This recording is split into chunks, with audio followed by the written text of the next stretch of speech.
unang-una po, huwag matakot magsimula. Always na mag-trust kay God. Trust the process. Just stay consistent even when things get hard or difficult. Kung hindi ko po inumpisahan yung pag-aaral, mananatiling pangarap na lang po yung Japan para sa akin.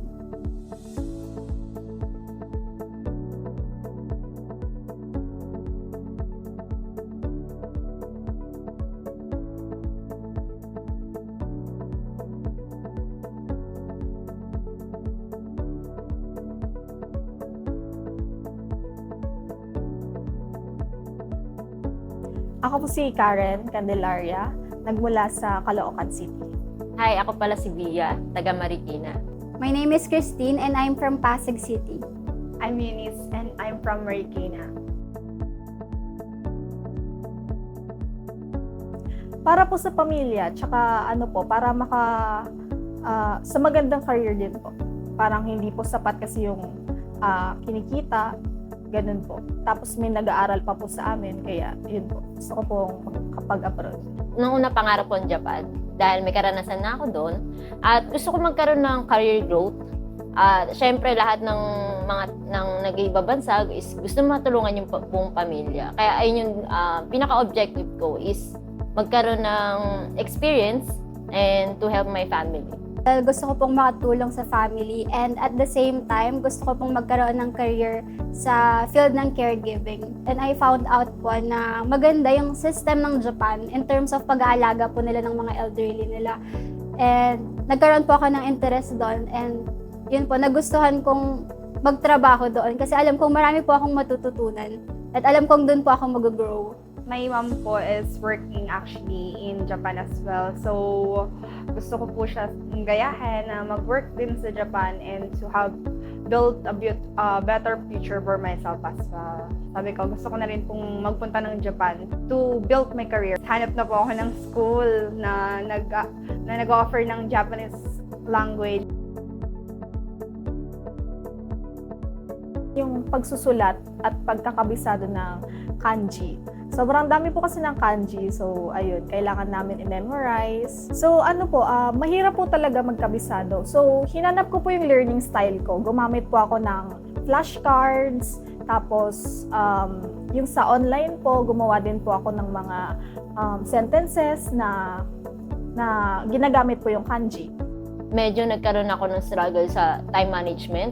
Meron pala akong gantong weakness na kailangan ko i-elevate sa sarili ko kasi medyo minsan nagiging impulsive ako, yung ganun. Ang Japanese kasi may mga struggle sa tongue twister, yung parang may mga same na vocabulary. Pinaka-struggle sa akin is yung kanji. Parang siyang pansit canton in terms sa amin pag nag-aaral kami kasi ang dami niyang pasikot-sikot pero most of that time, bibigyan kami ng mga sensei namin ng strategy paano namin ma-hook up yung ganong mga language. Mismong pag-aaral po ng Japanese language.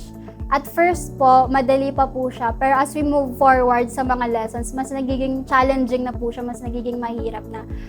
Mas dumadami na yung mga vocabularies and kanji na kailangan namin i-memorize everyday. And at the same time, kailangan rin po namin i-improve yung listening and speaking skills po namin. Kahit nahihirapan ako, eventually nakikitaan ko ng improvement yung sarili ko po. And dahil po yun sa tulong ng mga teachers namin, ng mga sensei, and also ng mga classmates ko po. Pinaka nanibago po ako ay yung pag-construct ng sentence in Japanese. Kasi po, different siya sa nakagawian natin sa English. So pagdating po sa Nihongo, parang bali-baliktad na po yung mga sentence. So para po kami dong balik kinder. Pero masaya naman po kasi kasama ko naman po yung mga classmates ko. Nag-share po kami ng ideas with each other pag may hindi po kami naiintindihan. Sa listening po, pag mabagal, naiintindihan po namin. Pero pag mabilis na po, like native speaker na talaga, medyo mahirap po siya intindihan sa una eh. So, kailangan po more on practice talaga everyday. Every time na merong exam, dapat isa din po ako sa magkakaroon ng high score. Sabi ko talaga, kada mag-aaral po ng every lesson, every after pagka-uwi, talagang sleep na talaga ako. Syempre, pahinga po muna. And then, pagkagising, syempre, doon po ako gising ng maaga to study again. Tsaka para po ma-review rin kung ano yung lesson namin from yesterday. Ang hirap nga po eh. Talagang balibaliktad na po talaga yung magiging sentence pattern po from Nihongo. So, para din maka-adjust ka po during sa pag-aaral ng sentence pattern, dapat talaga marami kang baon na vocabularies na kabisado mo na. So, mas magandang advance ka din po na nagkakabisado ng vocabularies para makaka-keep up ka sa lesson. Kapag Sabado, Linggo, parang dun lang po, it's either one of the two na pwede kaming lumabas. Sabi ko, ganyang time lang ako free. Then, pag hindi sila free, hindi na lang din po magkikita. Inaalat ko po talaga yung time ko na makapag-aral po talaga. Kasi nga, sabi ko, saglit lang to. 6 months lang po yun eh. Then, sabi ko, it's for me to prepare for myself naman din. Hindi naman palaging kailangan lagi kang present sa friends time nyo, sa family time nyo. Kailangan talagang magsasacrifice ka ng time for yourself. Yung nakapasa po ako ng GFT, pagkatapos na nag-aral po kami para sa Prometric, at nakapasa din po. Pero pinaka nakaka-proud na achievement ko po sa buong journey ko is yung nakatanggap ng job offer. Ano po, via email po. Tapos pagkatapos po nun, chinat ko po yung magulang ko na nakapasa ako. Sobrang saya po. Yung makapasa ng JFT and Prometric. Unang-una, akala ko hindi ko makakayanan. Then, after ng lahat ng sacrifice na nakita ko na nakapasa ko, syempre masaya. Sumayo ako yung napili ako sa job interview, which is marami sa aming mga kakasi ko nakapasa. And masaya ako dahil sa pangalawang take ko ng interview is nabigyan ko ng hustisya yung sarili ko na kaya ko pala in the second chance. May gagaling ka pa pala kahit hindi mo nakuha nung una. After nun, syempre masaya ako kasi kung na-achieve ko lahat yun, na-achieve din ng family ko. Nasabi ko sa kanila na nakakuha ko sa Japan ng job offer. Masaya sila dahil makakasama ko yung ate ko. Ano ba? Totoo ba to? Yung gano'n. Sabi ko, di yung dinouble check ko, ayun, nagkaroon ako ng kalinawan sa sarili ng totoo to, nakakapasa ako, na ginalingan ko, binigay ko yung best. Kala ko hindi ko kaya. Kaya ko pala. Nagkaroon po agad ng job offer and nakapasa po ako sa employer's interview. So, nung nalaman ko po yun, halos maiyak-iyak po ako. Nag-flashback po lahat ng pagod, puyat, sacrifices po sa pag-aaral. So, naisip ko na worth it talaga yung inumpisahan ko na nung una natatakot pa ako, nagda-doubt pa ako, pero ayun, eventually, nakapasa na rin po ako sa employer's interview. Kailangan po talaga mag-sacrifice. Sacrifice mo muna yung mga ibang ginagawa mo sa bahay para mag-give way dito sa pangarap mo. So, nag-focus lang po talaga ako sa pag-aaral. Kahit pag-uwi po sa bahay, pinagpupuyatan ko po yung pag-memorize. Kasi 6 months lang naman po ito, minsan lang po ito, tsaka magagamit ko naman po ito sa Japan. Sobrang worth it po nung mga sinacrifice ko po. Puyat at pagod sa pag-aaral po kasi ngayon, waiting for deployment na lang po. Nung una po, tumawag po yung aba, hindi ko pa po siya nasagot. Pero, nung nakita ko na po yung message and email, sobrang tuwang-tuwa. Hindi ko po muna binalita sa family ko kasi baka mabawi eh. Pero totoo na po pala talaga. So, yun. Sobrang happy ko po. Shinare ko na po siya sa family ko pag uwi ko po sa bahay. Same po sa reaction ko po ng mga yak-yak. Ganun din po yung reaction ng mother ko kasi sabi niya, finally, makakaalis na po ako. Siguro, nung pumasa din po ako ng JFT exam, which is I also have a high scores. Yes, ayun po. And then after that, getting my Prometric skills test passed din po during March. And then after that, yung first job interview po, I got passed actually agad po. And those were my proudest moments po. Parang sobrang fulfilling po na sabi ko, worth it po talaga yung, ayun nga, yung pagod, yung syempre yung paggising sa umaga, tapos ayun nga po, yung mga pagtanggi sa mga friends. Na may mga hindi rin po ako nakakasamang family occasion kasi nga po, nag-aaral. Ayun po, sobrang fulfilling lang po na sabi ko, makakasama na din po ako after that, yes. And ayun, sobrang saya ko po na isa po ako sa nakapasok. Parang sabi ko nga po, nakakabigla kasi although parang lagi nga po akong competitive, I doubted myself during interview kasi sabi ko parang hindi po ako fully prepared sa interview. Pero ayun po, by God's grace, nakapasa po.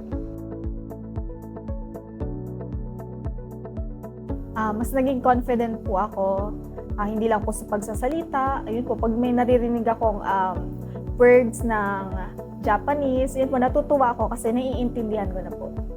Is yung mas maging patient po. Ayun po talaga. Kasi hindi po talaga smooth yung journey. Maraming waiting games po talaga. Kala ko yung pagiging pasensyoso ko, ayun na yun. Pero may lipit pa pala. Kailangan mo pala maging pasensyosa kasi hindi mo naman malalaman yung mga tao na may mga gatong gali, ganon. At may something na kailangan mo maging mas discipline sa sarili mo. Kung kala mo ayun yung discipline mo para sa sarili mo, meron ka pang kailangan i-disiplina sa sarili. Like, ayun yung time management, pakikisalamuha. Siyempre, yung tiwala sa sarili.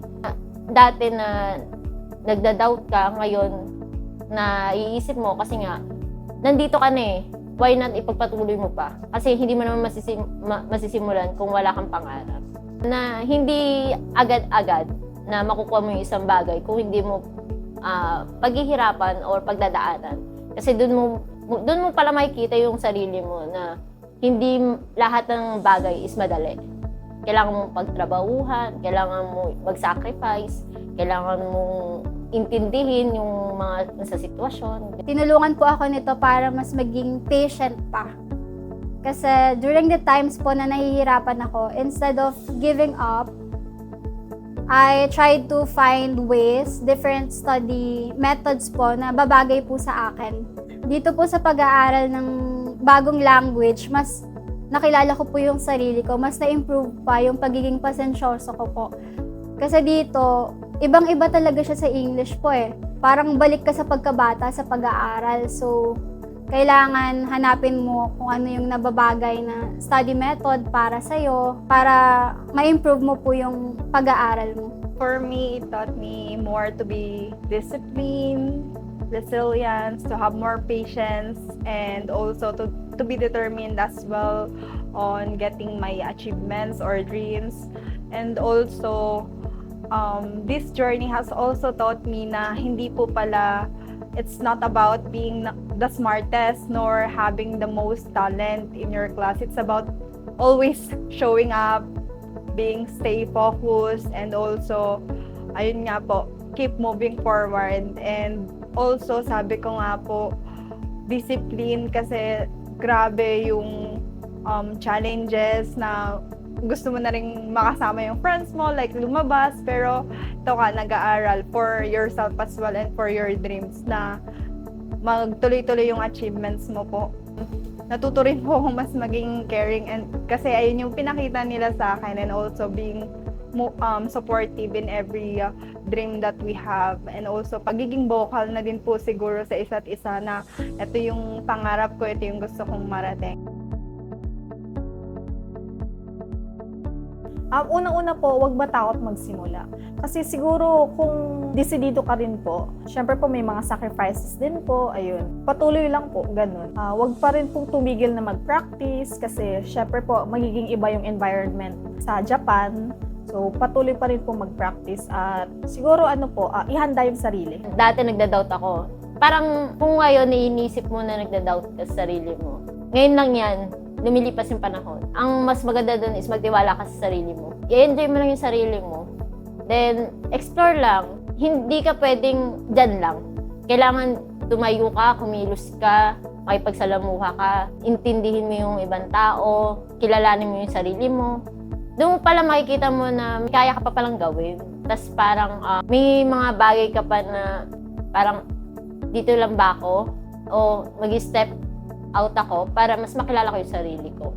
And always na mag-trust kay God. Trust the process. Kasi step by step, hindi mo kailangan mag-alinlangan kung ano yung patutunguhan mo. Kasi hindi mo pa masabi kung ano yung pinaka-gusto mo, saan ka mapupunta. Namnamin mo lang kung ano yung mga karanasan mo, lahat ng karera na dumadaan sa'yo, i-absorb mo lang. Kasi ayun, dun ka magiging matatag. Lahat ng gusto mong gawin mo. Hanggat bata ka pa, hanggat may buo pa yung ano mo, katawan mo, yung ano. Kasi at the end of the day, magiging ano mo yun biggest factor ng ano mo, achievement mo. Huwag po kayong matakot kasi sayang po yung opportunity. Lalo na po ngayon na mataas ang demand ng Japan para sa mga foreign workers. Marami po silang kailangan i-hire. So ako rin po nung una, full of doubts po ako, natatakot din po ako kung kakayanin ko ba kasi bago po ito sa akin, bagong language. Pero ayun po, nandito na po ako, nakapasa na po ako sa employer's interview and waiting for deployment na rin po. So kung hindi ko po inumpisahan yung pag-aaral, mananatiling pangarap na lang po yung Japan para sa akin. Start sacrificing on what you want, because what you want will be the sacrifice if hindi pa po kayo mag-start. So for me, you have to start now because not any time will be the perfect time, and you have to move forward, just stay positive as always, and start na po talaga ngayon. It is not about being so smartest or being so wise. When you think that you wanted to do this, go get that dreams of yours. Stay consistent kasi lahat naman tayo dumadaan sa doubtful tayo sa sarili natin, pero just stay consistent even when things get hard or difficult, because ayun talaga yung magpapanalo sa'yo at makukuha mo yung dreams mo. Just being more disciplined as well with yourself. Stay fit as always pa din. Of course, being healthy. Ayan talaga yung kailangan natin na ipanglaban since magsisimula pa lang tayo ng tunay nating laban. And also, ayun nga, cherish some time with your family while nandito pa kayo. And for the others, mag-aral pa po kayo na mag-aral kasi hindi lang tayo nagtatapos sa pagiging deployment natin. Marami pa tayong kailangang matutunan.